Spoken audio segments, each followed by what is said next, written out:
The world is going to have a new monetary system in this decade that we're in. We're going to experience this huge deflationary crash around the world, and people will just lose confidence in currency.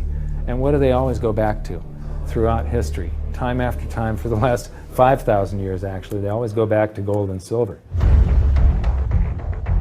We are entering a period of financial crisis that is the greatest the world has ever known.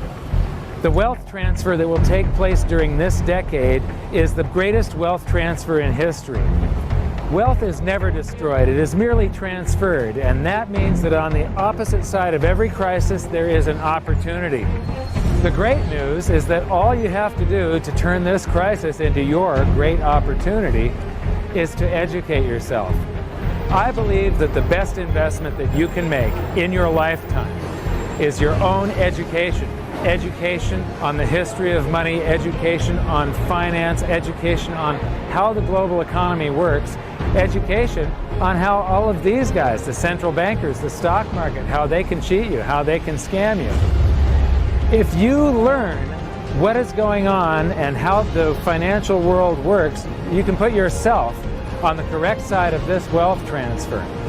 Winston Churchill once said that the further you look into the past, the further that you can see into the future. This program is all about creating your own crystal ball, being able to gaze into the future, being able to change this crisis, the greatest crisis in the history of mankind, into your great opportunity.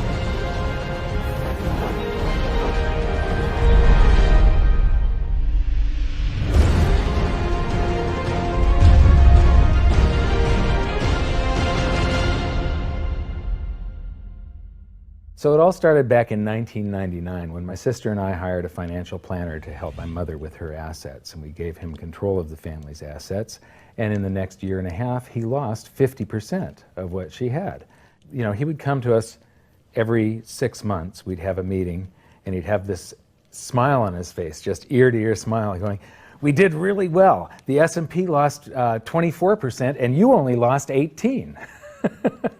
And so I fired him and I moved all of her assets to cash, and I dove into studying the financial markets, which led me into studying the economy.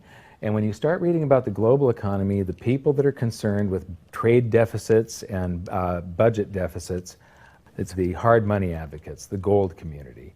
And once I started reading them, they also write about monetary history, and then I really fell in love. Because monetary history just repeats and repeats over and over again, echoing all the way back to the beginnings of civilization.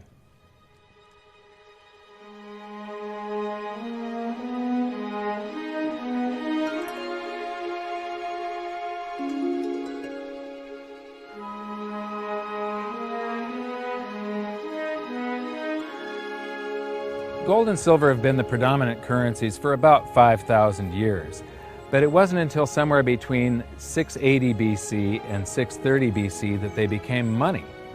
That's when they were minted into coins of equal weights somewhere in Lydia, where each coin was the same size and had the same weight. This made them interchangeable. It's called fungible.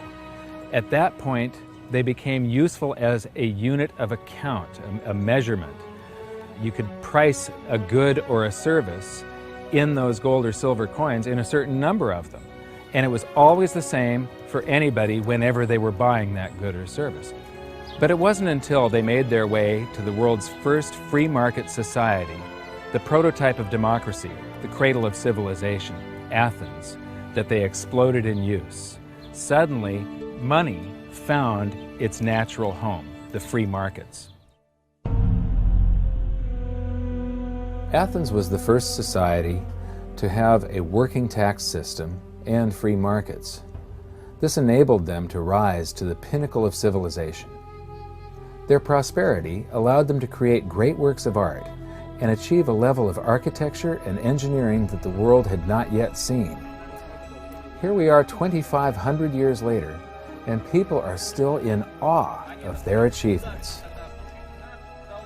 It was truly a fantastic period in human history, and the Athens star shone brightly for many years. So this begs the question, what went wrong? How did such a great and powerful civilization fall? The answer lies in the same pattern that we see throughout history: too much greed and too much war. It was when the Athenians got involved in the Peloponnesian Wars, a war with Sparta, that their monetary problems began. First, they lost access to their gold and silver mines.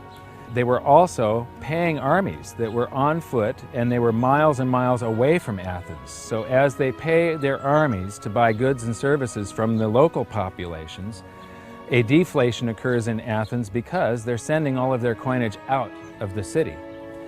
Then they started debasing their coinage to pay for the war.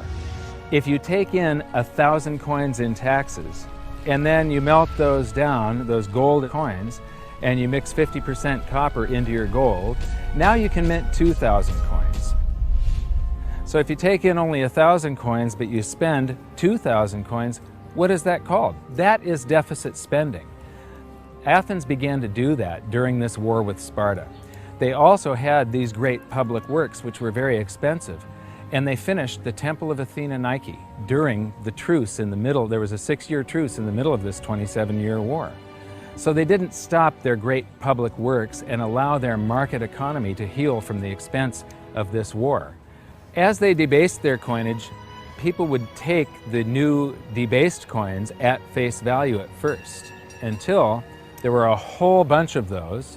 And there's something called Gresham's Law, where people tend to save to keep the thing that's rare, and they spend the thing that's common into circulation first. So all of the gold and silver coins started to disappear from circulation and become quite rare, and it was just these copper coins. Suddenly, it took a whole bunch of copper coins to buy a gold or silver coin, one of those old gold or silver coins. This is the first time that gold or silver ever had a price. Before that, everything was measured in a weight of gold and silver.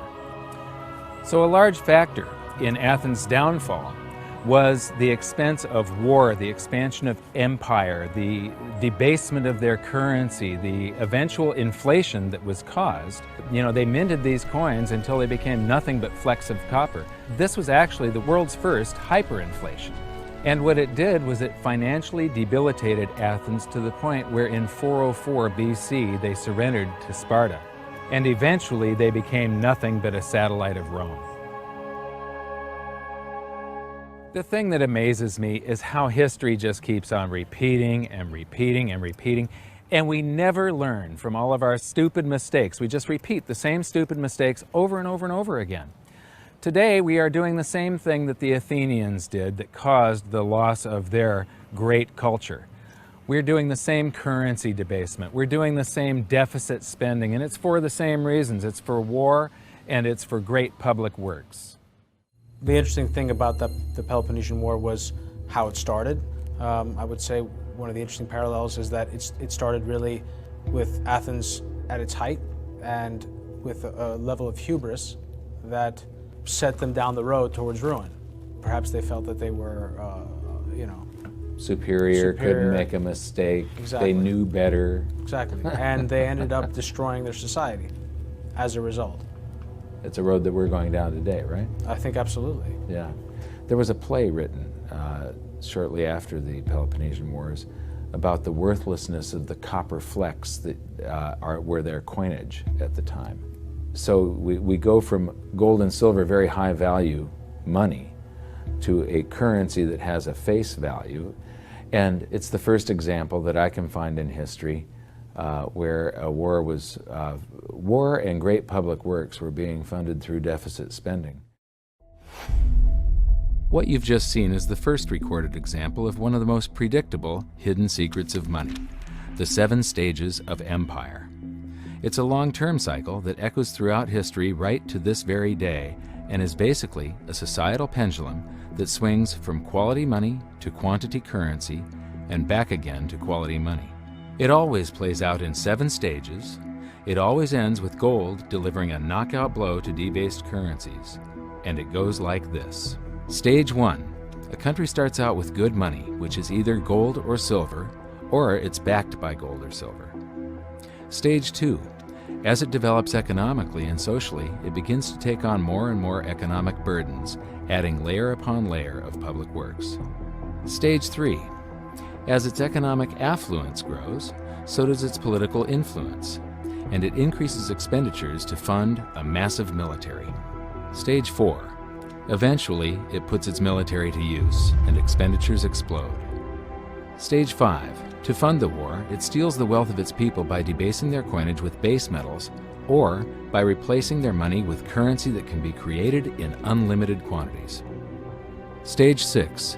The loss in purchasing power of the expanded currency supply is sensed by the population and the financial markets, triggering a loss of faith in the currency. Stage 7. A mass movement out of currency into precious metals and other tangible assets takes place. The currency collapses, and gold and silver rise in price as they account for the huge quantity of currency that was created. This process transfers massive wealth to those who had the foresight to position themselves beforehand in real money, gold and silver. You know, our monetary system basically steals from the poor and middle class and transfers the wealth to the banks. We see this throughout history, and it's just repeating over and over again. What's happening in Greece right now is basically the same thing that was happening back in 407 BC. The deficit spending to fund all of these public works and the debasement of their currency supply caused them to become nothing but a satellite of Rome. Today, they're becoming nothing but a satellite of the banks. Well, the idea of Gresham's law is simply that people are going to hold on to what's value and spend what isn't valuable. Way back in my youth, I was 11 years old when we went from a silver-based monetary system to a purely fiat system. People saw that silver was money, they got used to it, they didn't really think about it. And in 1965, under President Johnson, he basically said, well, silver's too valuable to be money. We're going to just start putting out these substitutes, which were what we call cupro-nickel coins. They were nickel, they were copper plated with nickel at the time. And of course, the metal value was far less. And I understood that as a kid, and yet very few adults really seemed to get the idea of what was really going on. There were a few, and it only takes a few. And of course, the Gresham's law took effect, so the currency came out of circulation rapidly. It's very interesting to me, you know, knowing monetary history fairly well, is they're always, you know, put out in silver-looking or gold-looking form. I mean, in most cases, you'll have, in fact, they look rather interesting. I mean, some of them are like silver on the inside and gold on the outside. With the look, they have no value at all, really, other than melt value of pot metal.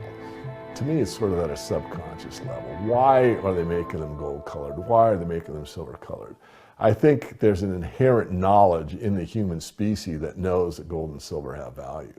So if they look in their pocket and they see something gold-colored or silver-colored, it gives them kind of a warm, fuzzy feeling. And it's like, oh yeah, you know, but there's no value in these coins, really.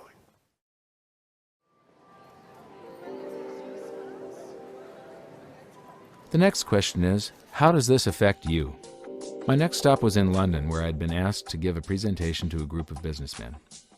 They wanted to understand the reason that gold had surged recently, and I explained to them that to understand gold, you have to understand monetary history.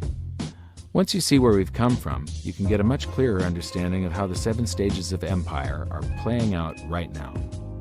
We weren't allowed to show their faces, but we were allowed to film my presentation. So here it is, the last 140 years of monetary history condensed into just 10 minutes. Keep the 7 stages of empire in mind, and as you watch this, see if you can recognize the signs. Everybody thinks the US dollar is still as good as gold, and it hasn't been since 1971. This is the world monetary systems. From 1873, when Germany went on the classical gold standard, where each unit of currency is backed up by an equivalent amount of gold in the treasury. In the United States, $20 bill, $20 gold piece in the vaults. Go into any bank, slap down your currency, which was a receipt for money, a claim check on money, ask for your money, gold and silver, and they would give it to you. So this shows this is currency, this is money. Otherwise, there was no reason for any government to store gold in their vaults and then print this currency that was backed by gold. This is what gives confidence in that, and it gives governments the ability to start this scam in the first place, where they print these receipts for gold, and then they can print more of them than gold that exists. And that happened when we got to World War I, and all the combatants stopped redemption rights. You could no longer go in the bank and trade your pounds, lira, marks, francs, no longer redeemable in gold, and they lit up the printing presses and started printing like crazy. Then between the wars, they went on something called the gold exchange standard, where currencies would be backed partially by gold. So in the United States, under the Federal Reserve Act of 1913, the Federal Reserve was allowed to put $50 worth of claim checks on gold, currency in circulation, backed up by only $20 worth of gold. So it was a 40% reserve ratio. For every $20 gold piece in the vault, they could put $50 in circulation. We're the dollars of the nation on parade. We're the biggest batch of dollars ever made. Oh, we used to march by millions, but now we march by billions, and maybe we'll be trillions for your dead. We're the dollars. Then we get to 1944. Now, during both wars, Europe paid the U.S. with gold. During World War I, the U.S. didn't get into the war until the very end of it. We didn't really have troops on the ground here in any quantity until the last 6 months of the war. So for the first 4 years or so, we're selling you all of, you take all of your young men off of the farms and turn them into soldiers. You take your factories that make toasters and they start making machine guns. Your factories that made cars are now building tanks. And so you turn your economy toward war, and all of your consumer goods and your grains had to be imported from the United States, and you paid us with gold. Then in World War II, Hitler starts saber rattling in 1936, annexes Austria in 1938, invades Poland in 1939. Pearl Harbor wasn't until the end of 1941. We didn't have troops on the ground until, I believe, August of 1942. So again, there's like 6 years where you're paying us with your gold and we're selling you stuff. This is where Americans have this myth that war is good for the economy. War is good for the economy if you're not in it and you're selling them the tools of the trade. Yes, America's national income gets bigger and bigger. In 1943, it was $142 billion. That was double the 1939 figure, triple the figure for 1933. But by the end of World War II, the U.S. had 2/3 of all the world's monetary gold, the central bank gold, and the rest of the world had to share the other third, and Europe had none. So the world monetary system was no longer going to work. It would collapse. But we had made all these loans of dollars to Europe, so Europe was flooded with dollars. And so representatives from around the world met at Bretton Woods, New Hampshire in 1944.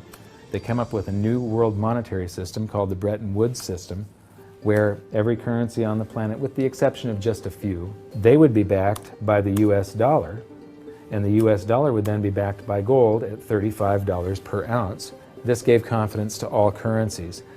So this gave the world stability, and it pegged all the world's currencies to each other through the dollar to gold. So there was no such thing as the Forex. Currencies didn't float. The exchange rates were fixed year after year, and this helped to make world trade boom. Then the dollar standard starts because we kept on printing dollars. Under the Bretton Woods system, there was no reserve ratio established where the US actually had to have a certain amount of gold for how many dollars we created. So we had done a bunch of deficit spending for Korea, for Vietnam, for Johnson's Great Society, and expanded the currency supply, the amount of paper dollars in circulation, and exported them all over the world. And then in the 60s, Charles de Gaulle, president of France, realizes that we don't have the gold to back up the dollars. Le fait que beaucoup d'États acceptent par principe des dollars au même titre que de l'or entraîne les Américains à s'endetter et à s'endetter gratuitement vis-à-vis de l'étranger, car ce qu'ils lui doivent, ils le lui payent avec des dollars qu'il ne tient qu'à eux d'émettre. Nous estimons nécessaire que les échanges internationaux soient établis comme c'était le cas avant les grands malheurs du monde sur une base monétaire indiscutable et qui ne porte la marque d'aucun pays en particulier. Quelle base? En vérité, on ne voit pas qu'il puisse y avoir réellement de critères, d'étalons autres que l'or. And he starts asking, France asks for their gold and trades in the dollars. And at that point, other countries saw this and start jumping on board. And the US lost 50% of its gold from 1959 to 1971. But we still had, in 71, about 12 times more dollars that we had created than there was gold. And this run on the bank, basically, the US now being the bank, this is a giant worldwide bank run, because the US, for the second time, had committed a fraud and created more receipts for gold than there was gold. It's that simple. And then finally, the markets sort of sensed this. And Nixon was forced to take us off the gold standard, because if he had paid out gold until it got to zero, once we couldn't pay on some of those dollars, the entire worldwide monetary system would have collapsed.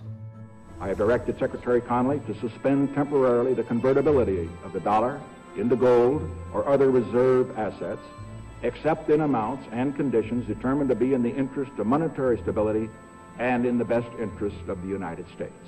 In full cooperation with the International Monetary Fund and those who trade with us, we will press for the necessary reforms to set up an urgently needed new international monetary system. And on August 15th, 1971, all the world's currencies became fiat currency. I don't know why the rest of the world didn't rush out and hang him, but they didn't. They just all went along with this. To our friends abroad, I give this assurance. The United States has always been and will continue to be a forward-looking and trustworthy trading partner. There have been thousands upon thousands upon thousands of fiat currencies throughout history, and there isn't one that survived. It is a 100% failure rate. And we started this experiment where all the world's currencies would be fiat currencies simultaneously in 1971. But what we have here, 30 to 40 years, different monetary system, 30 years, 28 years, 39 years plus, what's next? The world is going to have a new monetary system in this decade that we're in.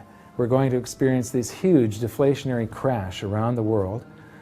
The world will probably end up on some sort of new monetary system, probably after governments try and print their way out of this and cause hyperinflations of all the currencies, and people will just lose confidence in currency.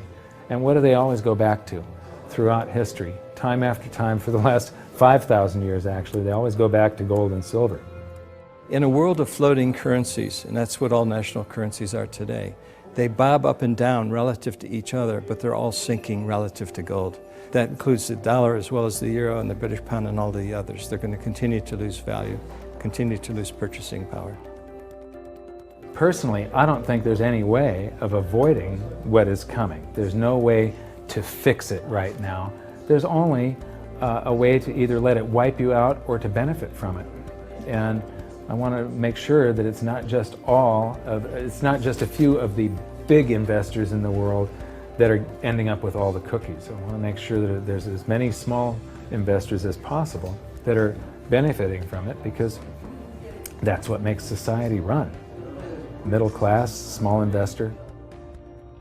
One of the biggest challenges for human beings is that physiologically we are designed to operate in recency. You know, the fight or flight response is literally in my cells, literally. And so that when I'm in the wild, it's about I need to look for something to eat or make sure I don't get eaten. And how that translates into the modern world is that we think only about what's happening immediately in front of us. And so we think a long time is last week. In the world of YouTube and Facebook and instant messaging, we think 3 seconds is a long time. Like, did you get the post already? I already posted it. And the reality is that if you look at history, and I don't mean a week, I don't mean a month, I mean decades, I mean 100 years, I mean a couple of 100 years, I mean more than a couple of 100 years, you can start to see some patterns. You can see some things that are going on because history repeats itself. There are some trends and there are some movements that you can learn from. And you literally have to go outside of your human instincts to look at history, because we just want to focus on right now, because as I said, that's about either eating or being eaten. So we've got to go beyond that, and that means not just focusing on the here and now, but learning some real powerful stuff from what's happened, because there just might be some indicators there as what's going to happen in the future.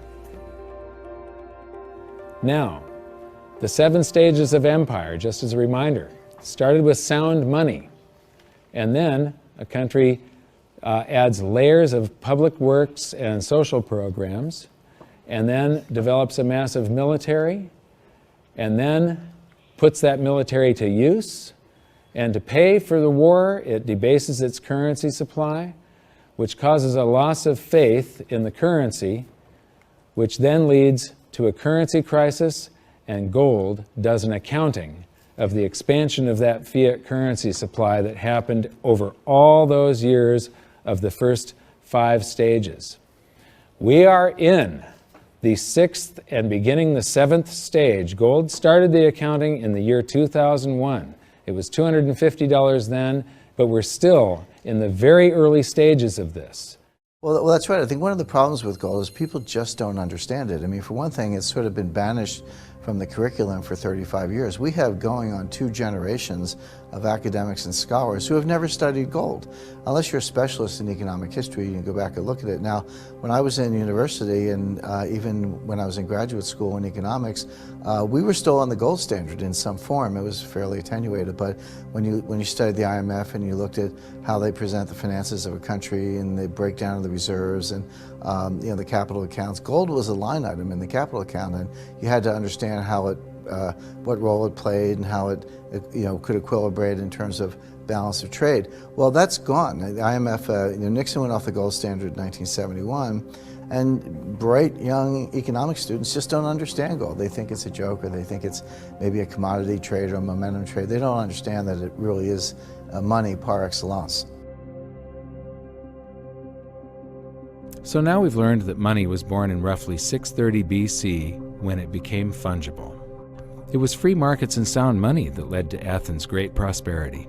But debasement of their money for deficit spending on war and public works played a large role in their demise. Over the past 140 years, we've debased our own currencies to the point where 2 generations of scholars don't even understand gold. We learned about Gresham's law and that bad money drives out good. In recent history, there has been a new monetary system roughly every 40 years. And we've learned that we are in the 6th stage of the 7 stages of empire. 更多相关内容，欢迎关注陆可。